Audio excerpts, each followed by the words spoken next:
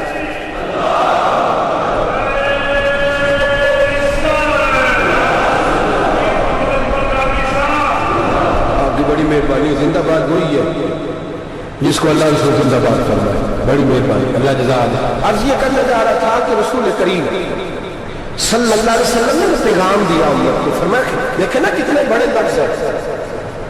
یہ نہیں فرمایا دوزخ میں جائے گا, یہ نہیں فرمایا کہ اسے جہنم کی سزا ملے گی. میرے نبی نے فرمایا میں اسے مومن مانتا ہی نہیں, میں اسے مسلمان اپنا مانتا ہی نہیں. حضور کسے؟ فرمایا جو پیٹ بھر کے کھاتا ہے اور اس کا ہمسایہ بھوکا سو جاتا ہے. میں مومن ہی نہیں مانتا. سزا تو تب ملے گی نا کہ جب میں کسی سزا کا اعلان کروں. میں مانتا ہی نہیں, تو میرا ہے ہی نہیں. خود پیٹ بھر کے کھا رہا ہے, ہمسایہ اس کا بھوکا. میں نہیں مانتا ہوں مومن بھائی بھائی, میں مانتا ہی نہیں اسے. اور میرے حبیب پاک اتنے بڑے لفظ حدیث میں اور کہیں نہیں ملیں گے, آپ اتنے بڑے جملے کہیں نہیں ملیں گے. میرے نبی پاک نے فرمایا اللہ کہے گا قیامت کے دن کون ہے؟ اتنے بڑے لفظ حدیثوں میں ملتے نہیں جتنے یہ ہے. حضور نے فرمایا رب فرمائے گا بندے سے کہ میں تیرے پڑوس میں بھوکا تھا, تو نے مجھے روٹی کیوں نہیں کھلائی؟ کون کہہ رہا ہے؟ اللہ کہہ, میں بھوکا تھا تو نے روٹی نہیں دی, میں ننگا تھا تو نے کپڑا نہیں دیا, میں پیاسا تھا تو نے پانی نہیں پلایا, میں بیمار تھا تو ایمانداری. نہ تو کھاتا ہے, نہ پیتا ہے, نہ کپڑا پہنتا ہے, نہ تو بیمار ہوتا ہے. نہ تو والا ہو, تجھے بیماری آتی نہیں ہوگی, نیند نہیں آتی, میرے مالک تو میرے پڑوس میں تھا. تو حضور فرماتے ہیں رب فرمائے گا وہ جو بندہ تیرے پڑوس میں بھوکا تھا تو بندہ تو میرا ہی تھا. وہ جو بندہ تیرے پڑوس میں ننگا تھا تو بندہ تو میرا ہی تھا. وہ جو تیرے پڑوس میں پیاسا تڑپتا رہا تو وہ میرا ہی بندہ تھا. تو دوائی لینے جائے تو بڑے اسپتال میں اور اس بیچارے کو 20 روپے پرچی کے بھی میسر نہ آئے تو میرا ہی بندہ تھا. میرے دوست خیال کر اور یاد رکھ, یہ جو ہمسائے ممالک میں ظلم ہوتے ہیں, زیادتیاں ہوتی ہیں. ہمارے گھر کا پنکھا اچھا چلتا ہے, ہم جلوس اس وقت نکالتے ہیں جب ہماری لائٹ بند ہوتی ہے. ہم جلوس اس وقت نکالتے ہیں جب ہمارا شخص ہمیں تنگ کرتا ہے. ہم اس وقت درد محسوس کرتے ہیں جب ہمارے گھر تک آگ آ جاتی ہے. کہ جو باہر آ جا رہی ہے تو تیرے گھر بھی آ سکتی ہے. کہ جو باہر فساد ہو رہا ہے تو تیرے دروازے تک آ سکتا ہے. میرے رسول پاک نے ایک جان, مسلمان کو ایک جان قرار دیا. مجھے بتائیے انگلی کو کٹ لگ جائے, مسلمان ایک جان ہے نا, انگلی کو لگ جائے کٹ, دماغ کہتا ہے میں نے نہیں سوچنا اس کے بارے میں, میں نے اس کے درد کو محسوس نہیں کرنا. انگلی کے درد ہے, انگلی جانے اس کا کام جانا, ایسے ہی ہوتا ہے نا.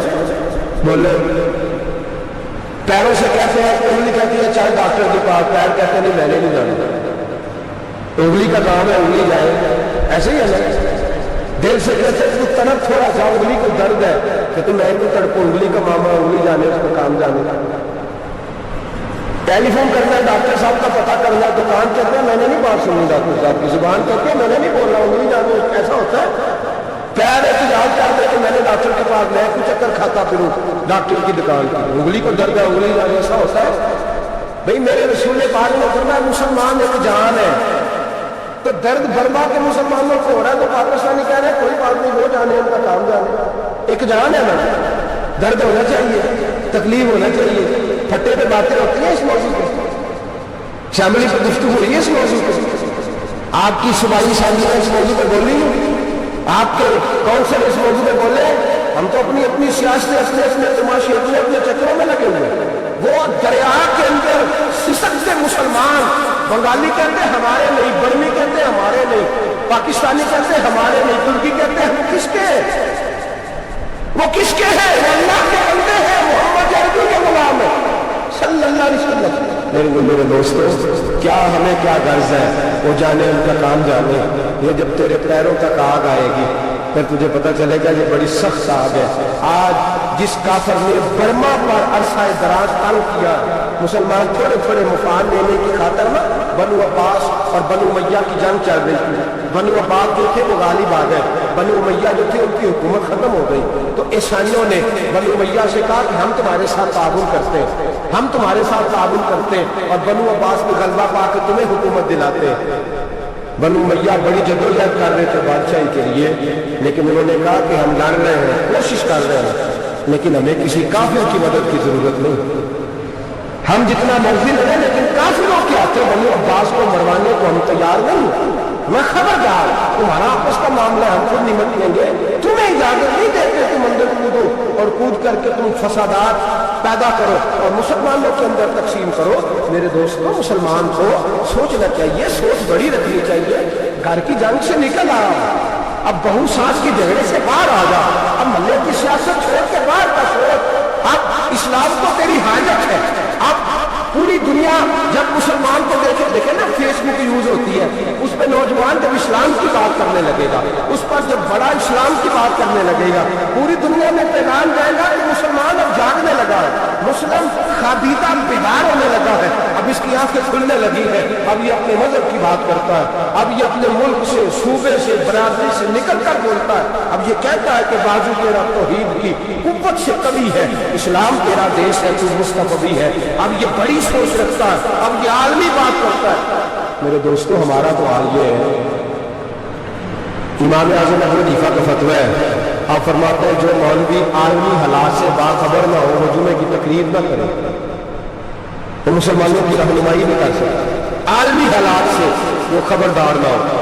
تو جس کو چھٹی ہو جائے تو نے ختم نہیں پڑھا، دوڑ جا مسجد سے، تو ختم نہیں پڑتا، ہمارے تجھے پتہ ہی نہیں تو کہاں رہتا ہے، بھاگ جا.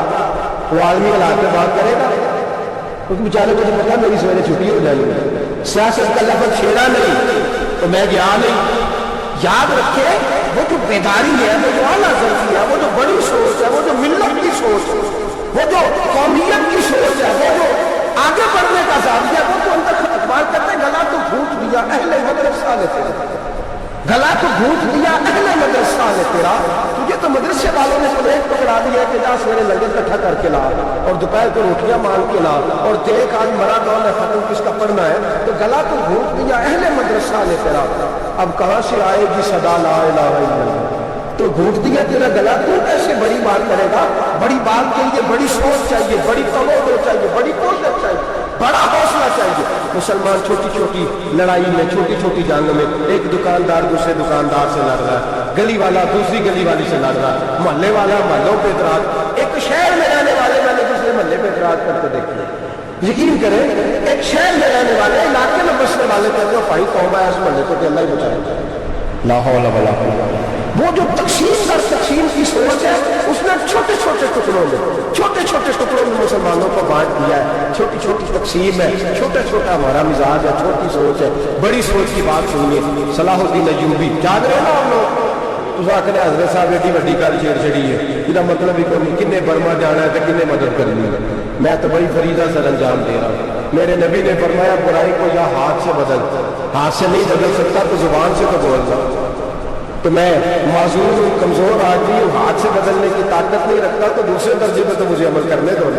اثر کرے نہ کرے، سن تو لے میری فریاد، نہیں ہے داد کا طالب یہ بندہ آزاد. رونے کو دو، تڑپنے کو دو، آہیں تو بہانے دو، سسکیاں تو لینے دو، مار کھائیے تو تڑپنے کو دو.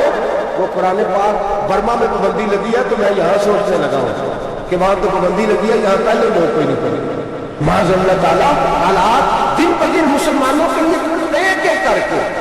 افغانستان میں جو آگ لگی تھی، پھر وہ عراق میں بھی لگی، پھر وہ لیبیا میں بھی لگی، پھر وہ مصر میں بھی لگی، پھر وہ یمن میں بھی لگی.